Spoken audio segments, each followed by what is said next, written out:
Hanser Berlin was founded just 3 years ago as part of the Karl Hanser Group. Unfortunately, I don't know when Hanser Munich was founded. I think in 29 or something like that. I should know, but I don't know. Well, Hanser Berlin, we started 3 years ago, and we are a small list with 20 titles a year, half fiction and half non-fiction. On the fiction side, just to mention a few names, there is Richard Ford, Ingo Schulze, Stefan Hertmans, Teju Cole, and Robert Seethaler, who's been a bestseller for many months now, and I don't know whether the Dutch edition is out already. And then on the non-fiction side, we have literary non-fiction and essays, to mention Svetlana Alexievich. I don't know whether she's been translated into Dutch as well. Leslie Jameson, Daniel Schreiber, whom I'm going to mention later on as well. We try to do politically relevant books. There's going to be a book by the two Pussy Riot women we are very proud of. And Shireen El-Feki, a book on called Sex and the Citadel. And Jonathan Littell, you might know as well. There are personal stories, biographies, and autobiographies, like Philipp Pozzo di Borgo. The book was called Ziemlich beste Freunde in Germany. There was this famous French movie, which was a huge blockbuster in Germany, and nobody would have thought that the book on which it's based would be such a success. So we sold 250,000 copies of that in our first year. So it was a very good start. There are political history and reports. Orlando Figes, we just will publish his new book on the history of the Soviet Union. I think it's already published in the Netherlands. And we have urban and social issues. Teju Cole and Richard Sennett are two authors. The non-fiction in the Hanser Group is well, more or less covering every field. Oh, I'm sorry, I forgot to. So you see those names. The non-fiction in the Hanser Group. So there are more colleagues in Munich who are covering several topics.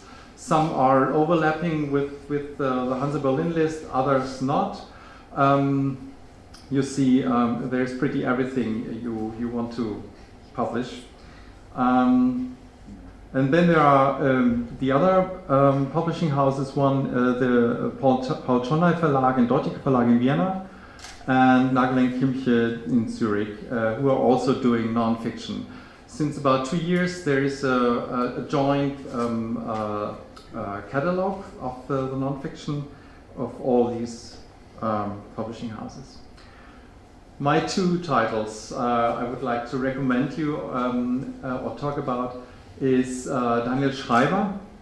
It's called Nüchtern, Sober on Drinking and Happiness. And it's been a very successful and very surprising success, I must say. We published it in last August, and it's selling very well. It's basically based on his story as an alcoholic. He was a very successful editor at Cicero, at some magazines in the intellectual scene, and now since about 4 years he's sober, and he's writing not about just his experience, but about the way society is dealing with alcohol, and basically asks why society condones alcohol as a drug, but stigmatizes those that are unable to deal with it.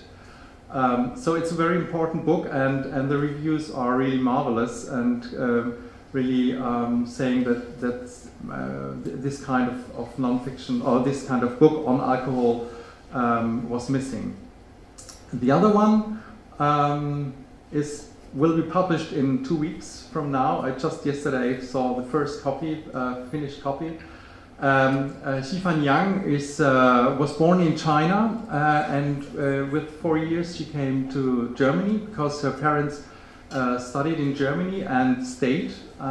So she grew up in Germany, in Freiburg, and then later on she was on the Deutsche Journalistenschule in Munich, and now since about 3 years she's back in China, thinking that this is the place to be, and of course in a way kind of going back to her roots. And this book is telling the story of her family over 3 generations. At the center is her grandfather, who really, with his now 81 years, kind of covers everything we have heard about China in the last decades, from Mao to Deng Xiaoping to the turmoil, economic turmoil we are facing now. It's very well written, it's very personal, and it has the privilege to have 2 perspectives. One is, well, since she's born in China and she knows her family very well, but she grew up in Germany, so she has both perspectives, and this makes this book very special. So, thank you.